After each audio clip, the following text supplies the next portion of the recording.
Hello, good day everyone. This is for the OFW kabayan anywhere in the world. Number one, ang pag-uusapan natin ay tungkol sa mga Pilipino OFW or maski hindi OFW, kasama na ito dito sa mga Pilipino. Ang maganda sa Pilipino sa buong mundo, number one po ang Pilipino sa mga nagtatrabaho sa buong mundo na pinakamalinis. Everyday ang Pilipino naliligo. Yan ang number one. Number two, maayos magtrabaho. Karamihan ng Pilipino ay dedicated sa trabaho. Maayos sa trabaho. Malinis. At ito pa ang sa Pilipino. Madali pong maawa. Maski yung pera na tinatrabaho, halos wala nang matira. Dumadating yung sahod sa palad natin. Ngayon, excited tayo tanggapin yung sahod. Dito na. Paghawak natin ng sahod, nasa ATM yan eh. Ngayon, withdraw natin.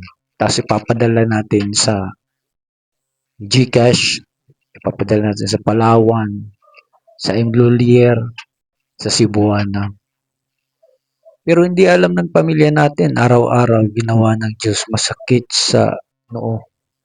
Umaga sa waray, masakit haagtang pagigising ng umaga. Kasi may trabaho nag-aantay. Hindi po tayo pwedeng magkasakit doon sa ibang bansa. Yun ang nakakaganda, lalo na yung hospitality ng Pilipino.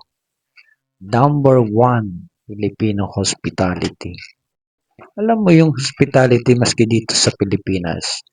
Pag nasa Pinas ka, yung kwarto nyo na para sa mga mag-asawa or sa pamilya, sa anak. Alam niyo ang gagawin ng Pilipino pag may bisita? Ibibigay yun sa bisita. Yung nakatulog doon o natutulog doon sa kwarto na yun. Alam mo kung anong gagawin? Doon yun sa sala or maghahanap yun ng maliit na area matutulog. Basta ikaw na bisita, komportable ka. Pagkain okay, lulutuan ka pa ng manok, ng kung anong hayop nila. Yun ang maganda sa Pilipino, lalo na sa mahihirap. Ngayon, ang problema sa Pilipino, dun tayo sa negative. Number one problem of the Filipino culture. Crab mentality. Number one. Yun ang totoo. Real to. Kasi ang Pilipino, pag nasa ibang bansa ka, ito yung ginagawa ko. Kasi alam ko na yung Pilipino eh.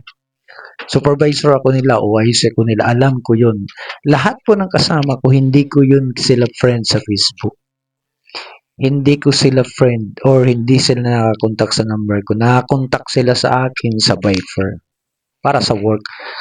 2 years, 5 years, 6 years, 15 years kasama ko kayo. I-friend ko pa sila sa Facebook. Yung Facebook ko para ito sa friends ko and my family. Kasi ganito po yung bakit ko yung ginagawa yon. Kasi yung window natin, kailangan may window na naka-close, may window na naka-open. Lalo na yung problema mo.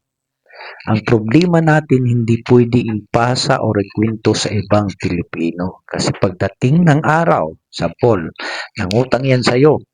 Pag hindi mo yan pinautang, yung kwininto mo sa kanya na problema mo o sikrito mo, yan ang gagamitin laban sa'yo. Diba? Totoo? Ganon yung Pilipino. Yan ang hindi maganda na ugali ng Pilipino. Ang Indian, ang ibang lahi. Sabihin pa natin, mayroon kayong sinasabing hindi maganda sa kanila, pero ganito yung culture nila. Mahirap mayaman. Pag ang isang Indian, ang isang ibang lahi, pag may problema sa financial or pera, tutulungan yan nila. Bumagsak yung pangalawa, pangalawang tutulungan yan nila. At hindi yan nila hilaing pababa. Hindi nila ikikwento yun na ganito siya, ganyan. Hindi yung ganon. Tutulong at tutulungan. Ganon po ang ibang lahi. Ang Pilipino, ang problema, iisa lang. Yung crab mentality. Diba totoo yun, kabayan? Okay, have a nice day. Thank you. Bye-bye.